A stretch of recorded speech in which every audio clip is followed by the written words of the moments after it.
გადადგეს არალეგიტიმური მთავრობა.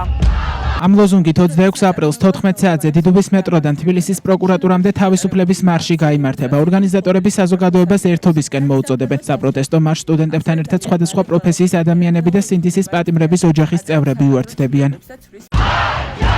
Ჩვენი უწყვეტი ბრძოლის 150 დღეს 26 აპრილს 14 საათზე დიდუბის მეტროდან მართავთ თავისუფლების მარშს. ახალგაზრდები, მასწავლეები, ვეტერანები, აქტივისტები, ლექტორები, მუსიკოსები, ფინანსისტები, ფსიქოლოგები, იურისტები, ჟურნალისტები, ფოტოგრაფები, პენსიონერები, TSU სტუდენტები, თავისუფალი უნივერსიტეტის სტუდენტები, ილიანის სტუდენტები, საქართველოს უნივერსიტეტის სტუდენტები, საქართველოს ეროვნული უნივერსიტეტის სტუდენტები. ვაყენებთ ახალ მოთხოვნას. გადადგეს არალეგიტიმური მთავრობა. როგორც ორგანიზატორების განცხადებაშია ნათქვამი, პროტესტის მიზანი ქვეყნის დაბრუნება და რუსული რეჟიმისგან გათავისუფლება. მათი განცხადებით უწყვეტმა ბრძოლამ აჩვენა, რომ ქართული ოცნება ხალხს არ უსმენს, აგრძელებს რეპრესიებს, არღვევს თავისუფლებას და საქართველოს მომავალს ართმევს. აქციის შესახებ ვიდეორგლს ილიანის სტუდენტური მოძრაობა ავრცელებს.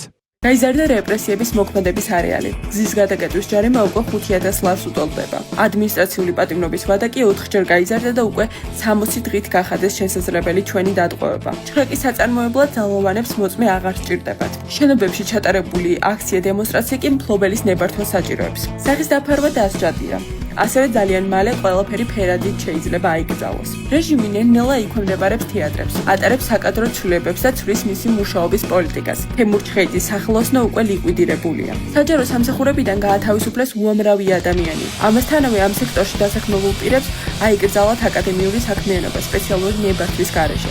ამ ყველაფრის ფონზე ჩვენი მოთხოვნა ვერ იქნება სხვაგვარი. არალეგიტიმური მთავრობა უნდა გადადგეს. სწორედ ამიტომ 26 აპრილს 2 საათზე ვიკრიბებით დიდუბის მეტროსთან. თავისუფლების მარშისთვის. მოქალაქეები სინდისის პატიმრების გათავისუფლებისა და ახალი სამართლიანი საპარლამენტო არჩევნების მოთხოვნით 159 დღეა ქუჩაში უწყვეტად დგანან.